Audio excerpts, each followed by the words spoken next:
오늘은 주현절 7번째 주일입니다. 올해는 주현절기가 조금 긴 편입니다. 주현절은 한마디로 예수님을 알아가는 절기다, 그렇게 우리가 배웠습니다. 주현절 요절을 다 암송하고 계시죠? 한번 암송해 보겠습니다. 믿음의 주여 또 온전하게 하시는 이인 예수를 바라보자. 시작. 믿음의 주여 또 온전하게 하시는 이인 예수를 바라보자. 우리가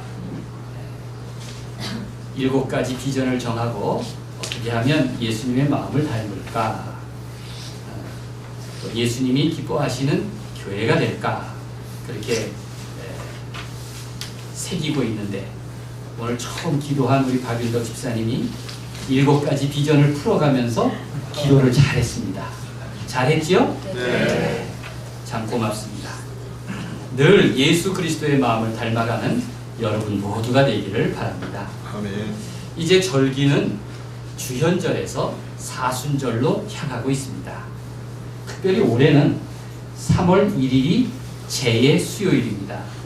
그래서 3월 1일 그 역사적인 3.1절에 사순절이 시작하고, 부활주일은 또 마침 4월 16일입니다. 세월호 3주년이죠. 그래서 올해 사순절은 좀 마음에 새겨야 할 일이 많은 것 같습니다. 우리 성경은 시간과 절기를 소중히 여깁니다. 창세기에 보면은 하나님께서 창조하신 것은 공간이 아닙니다. 하나님은 시간을 거룩하게 하셨습니다. 그래서 일주일 단위로 우리는 주일을 지키면서 하나님의 거룩함을, 그 거룩한 시간을 반복해서 기억하고 또 새기고 있습니다. 특별히 하나님은 시간과 역사 가운데서 일하십니다. 공간에서 일하시는 게 아니에요. 그래서 알파와 오메가요, 처음과 나중이요, 시작과 끝이요, 그렇게 하나님을 고백하고 있지 않습니까? 그런데 사람은 시간과 때를 맞추기가 참 어렵습니다. 저도 평생 시간 맞추기 위해서 애를 쓰면서 삽니다. 우리 대부분이 그렇지 않습니까? 열흘 전에 제 친구가, 가까이 지내는 친구인데 이제 어머니가 오랫동안 편찮으시다가 곧 돌아가시게 되었답니다. 그래서 저더러 이제 한 열흘 안으로 돌아가실 것 같은데 임종 예배를 드려달라고 그렇게 부탁을 했습니다. 제가 거절하기가 뭐해서, 왜냐하면 저에게 구두도 사주고 그랬거든요. 그러나 그렇게 이제 약속을 했습니다. 그런데 함께 있는 가족도 어려운데 어떻게 목사가 친구 어머니의 임종을 보는 것이 가능할까 싶었습니다. 그런데 이튿날 아침에 그 친구의 부고 문자가 왔습니다. 제가 당장 전화를 걸어서 어떻게 된 일이냐, 아니 어제 임종 예배를 드려달라고 부탁하더니 벌써 돌아가시면 어떡하냐고 그렇게 물었더니 3시경에, 새벽 3시에 돌아가셨다고 했습니다. 곧 임종할 듯 말 듯 해서 제게 전화를 하려고 무려 10번쯤 망설였다고 했습니다. 망설인 까닭은 돌아가실 것 같은데 또 금세 깨어나시는 것 같고 해가지고 연락을 못하고 계속 망설였다는 거죠. 참 눈앞에 있어도 시간 맞추기 어렵습니다. 어느 때에 불러가실지 세상에 누가 알겠습니까? 그러니 서로 다른 사람끼리 마음을 맞추며 산다는 것은 얼마나 어렵습니까? 게다가 예수님의 마음을 맞추며 산다는 일은 얼마나 많은 노력이 필요할까요? 얼마나 많은 반복 학습과 또 실패가 요구될까요? 우리는 하나님의 시간과 절기를 따라서 살면서 그 충실한 법을 배우며 살아갑니다. 왜 그렇습니까? 장차 하나님의 때를 맞추기 위한 훈련 과정이기 때문에 그렇습니다. 바로 지금이 주현절기인 것을 다시 한번 명심하시길 바랍니다. 오늘 본문은 우리가 이미 잘 알고 있는 마르다와 마리아 이야기입니다. 주현절에서 사순절로 바뀌는 이 즈음에 들려드리는 말씀이 성서 일과에 따르면 바로 이 누가복음 10장에 있는 본문입니다. 우리가 성경을 왜 공부합니까? 이야기의 배경을 아는 것은 예수님의 말씀을 이해하는데 좋은 열쇠가 되기 때문에 그렇습니다. 지금 예수님의 일행은 갈릴리에서 예루살렘으로 이동하는 중입니다. 예수님께서 순환당하실 것을 2차례나 예고하신 후에 지금 예루살렘에 으로 향하고 계십니다. 순환 예고가 무엇입니까? 누가복음 9장 22절에 이렇게 말합니다.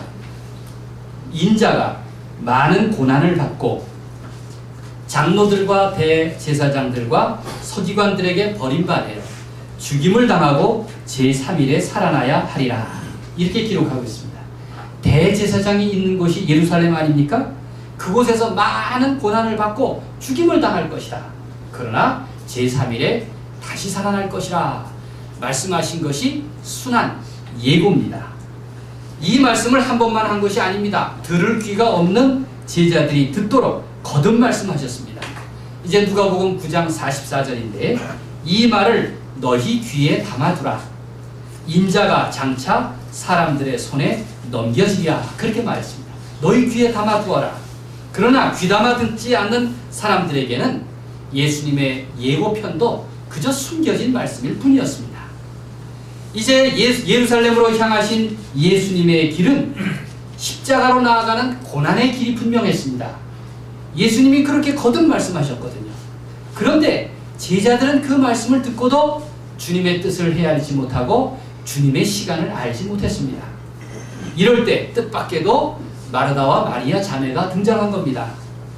예수님은 바로 갈릴리에서 예루살렘으로 가시는 중에, 그리고 그가 십자가 곧 고난의 순간을 받게 될 그 시간에 이제 이 가정에 따뜻한 영접을 받게 된 겁니다. 우리는 마르다와 마리아를 잘 압니다. 우리 교회의 두 여선교회의 이름이기도 하죠. 참 친숙합니다. 누군들 이 두 자매를 비교하거나 누가 옳다 누가 그르다 라고 말하지 않습니다. 만약 이 둘 사이를 이간질시키면 야고보와 요한 형제가 가만두지 않을 겁니다. 두 자매 선교회는 서로 협력하는 관계입니다. 그런데 누가 자꾸 비교하고 누가 옳고 누가 그르다는 평가가 참 익숙한 것도 세간의 현실입니다. 그동안 마르다와 마리아 이야기는 마르다보다 마리아의 선택이 옳았어, 그렇게 얘기하는 사람이 많습니다. 봉사보다는 역시 말씀을 듣는 것이 우선이야, 그렇게 평가하기도 합니다. 그러나 마르다와 마리아 이 두 자매 이야기를 전체적으로 살펴보면 둘 다 옳고 둘 다 최선을 다한 모습입니다. 복음서에만 이 두 자매 이야기가 3차례 나옵니다. 두 자매 이야기를 살펴보면 결국 저마다 자신의 약점을 극복하고 신앙적으로 성숙하고 성장해 간다는 그러한 결론으로 이끌고 있음을 알 수 있습니다. 오늘 본문에 따르면 예수님이 어떻게 처음 그대에게 발을 들여놓게 되었는지 그 배경을 소개합니다. 오늘 본문은 누가복음에만 나오는 특별한 정보입니다. 38절을 보십시오. 이렇게 시작합니다. 그들이 길 갈 때에, 그들이 어디를 향해 갈까요? 바로 예루살렘을 향해 가고 있습니다. 같이 읽겠습니다. 시작. 그들이 길 갈 때에 예수께서 한 마을에 들어가시매 마르다라 이름하는 한 여자가 자기 집으로 영접하더라. 처음에 예수님과 이 가정이 관계를 맺게 된 것은 전적으로 언니 마리아의 헌신 덕분입니다. 지나가는 손님을 초대한 것은 언니 마르다였습니다. 그러다 보니까 자신이 앞장서서 오신 손님들을 접대하기 위해서 책임을 다하고 있습니다. 손님을 접대하는 일이 얼마나 아름다운 일입니까? 성경은 아브라함의 모범에서 보듯 손님 접대를 귀하게 여깁니다. 그래서 히브리서 13장 2절에 보면 손님 대접하기를 잊지 말라. 이로써 부지 중에 천사들을 대접한 이들이 있었느니라. 우리도 주변에 친구가 많은 사람들을 보십시오. 그 공통점은 역시 밥 잘 사주는 사람입니다. 정성껏 상대방을 대해주는 사람입니다. 사실 손님 접대가 쉽지 않습니다. 더구나 예수님의 일행은 예고 없이 무리지어서 들이닥쳤습니다. 그런데 마르다를 보십시오. 우리 같지가 않습니다. 아주 주저함이 없이 대범합니다. 까짓 숟가락 몇 개 더 얹어 넣으면 되지. 아마 이런 대범한 품성을 지닌 것 같습니다. 그래서인지는 몰라도 예수님은 예루살렘 가까이에 있는 이 집을 종종 다시 찾으셨습니다. 그만큼 예수님의 마음을 잘 이해하고 그 무리들을 따스히 맞아준 가정이기 때문일 것입니다. 예수님은 이 가정을 사랑하셨습니다. 삼남매인 나사로, 마르다, 마리아 역시 예수님을 모시기를 즐겨했고 예수님은 허물 없이 그 집을 방문하셨던 것입니다. 예수님은 사실 대접받는 일을 아주 좋아하셨습니다. 이제 10장 앞서 보면 70인의 제자들을 복음 전파를 위해 파송하시면서 당당히 얻어먹어라 그렇게 권하십니다. 누가복음 10장 7절을 보십시오. 그 집에 유하며 주는 것을 먹고 마시라. 일꾼이 그 삭슬 받는 것이 마땅하니라 라고 말하고 있습니다. 예수님은 평소 유식한 말로 탁발을 하신 분입니다. 하나님 나라를 전파할 때 기꺼이 주님의 평화를 받아들인 사람들의 대접을 받으셨습니다. 오죽하면 하나님 나라에 들어갈 자격 중에 하나로 나그네 되었을 때 영접해 준 사람, 그렇게 말씀하고 있습니다. 나그네들을 위해서 밥을 대접하는 그 사람, 그런 마음을 가진 사람이 하나님 나라에 들어간다고 그렇게 말씀하셨습니다. 쉬운 듯 하면서도 어렵고 어려운 듯 하면서 단순한 일 아닙니까? 이렇듯 손님을 대접하는 일, 하나님 나라를 상속받을 행위라고 말씀하신 것입니다. 이것이 그 귀한 전통이 되어서 오늘의 교회가 신방을 중요하게 여기고 또 속회마다 다닐 때에 서로 대접하는 일을 중요하게 여기지 않았습니까?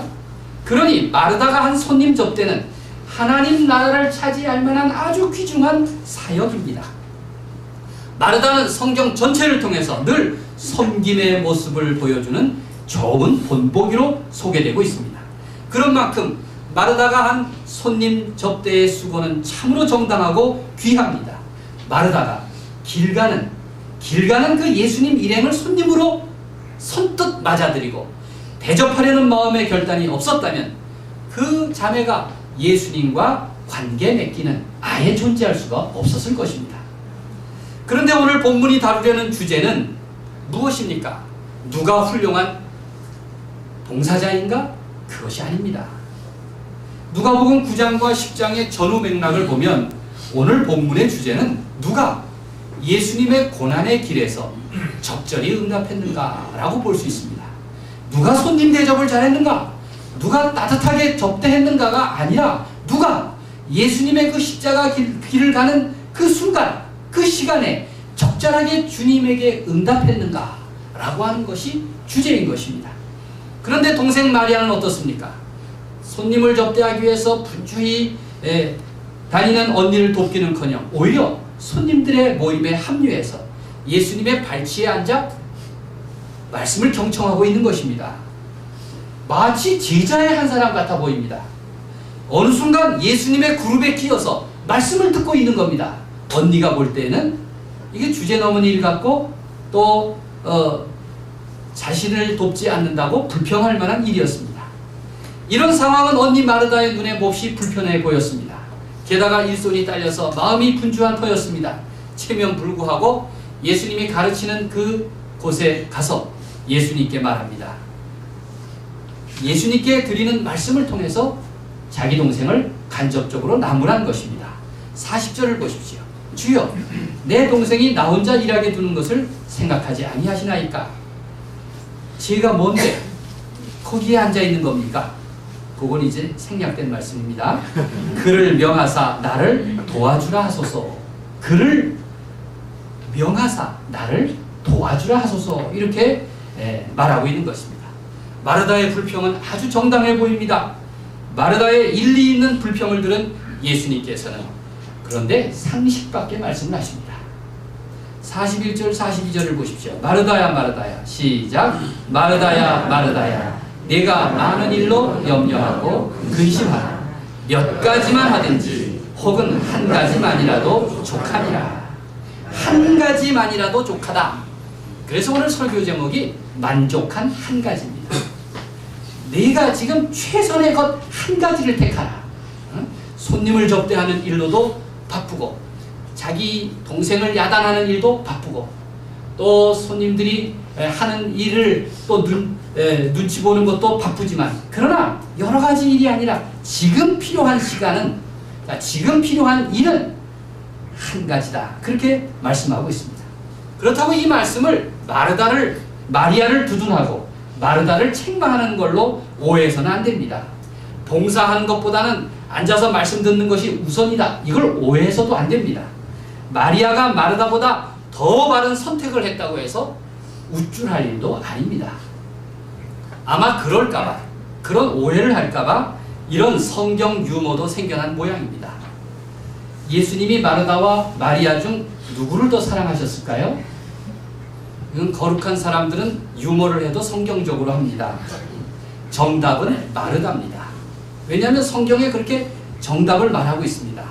이런 주장을 하는 사람은 예수님이 마지막 순간 십자가에서 내가 목 마르다 그렇게 말씀하셨다고 하는 것을 압니다. 내가 목 마르다. 그래 예수님이 마르다를 사랑하셨구나. 그걸 증거로 듭니다. 그런데 이와 다른 견해도 있습니다.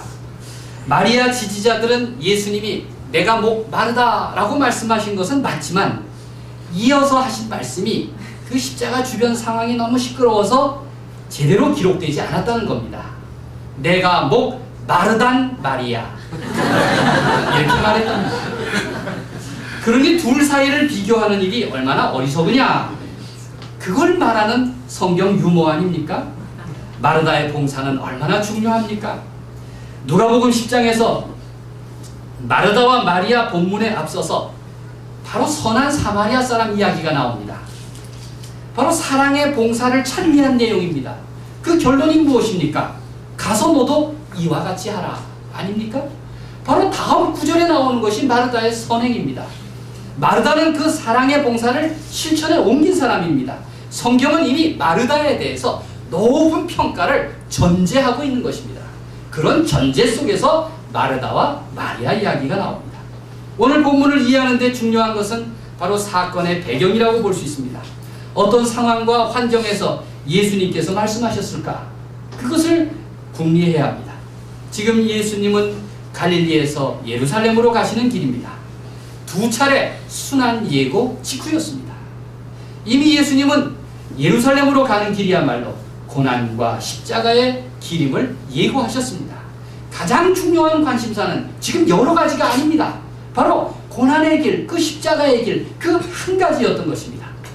예수님의 말씀은 자매 사이에서 시시비비를 가리려는 것이 아닙니다. 지금은 예수님께 접대하는 일보다는 예수님의 마음을 헤아리고 그 뜻을 따르려고 하는 것, 그게 더 중요하다는 것입니다. 예수님의 말씀에 집중할 때가 있는데 곧 지금이라는 것입니다.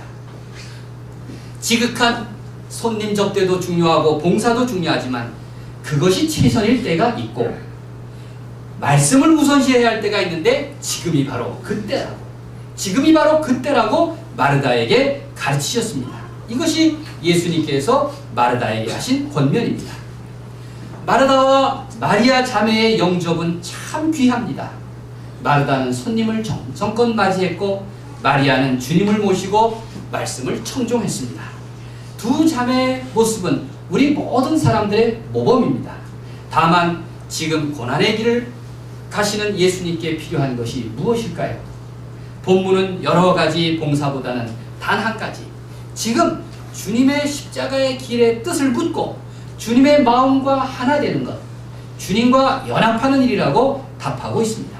그런 점에서 마리아는 좋은 선택을 했습니다. 예수님이 보시기에 만족한 한 가지를 행한 것입니다. 42절을 보십시오. 마리아는, 다 같이 시작. 마리아는 이 좋은 편을 택하였으니 빼앗기지 아니하리라 라고 말씀하십니다.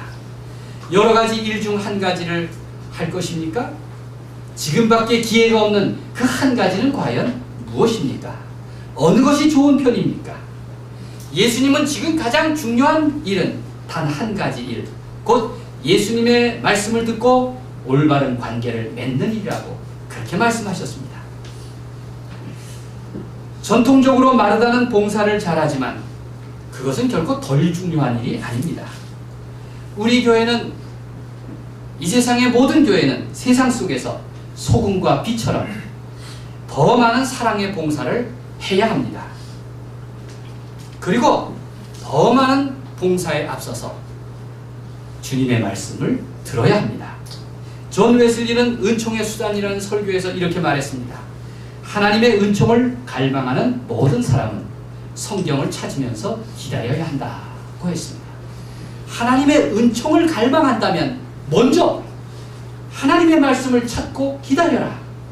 하나님의 말씀을 찾고 기다리는 것이 우선이라는 것입니다. 성경을 찾는 일이 무엇입니까?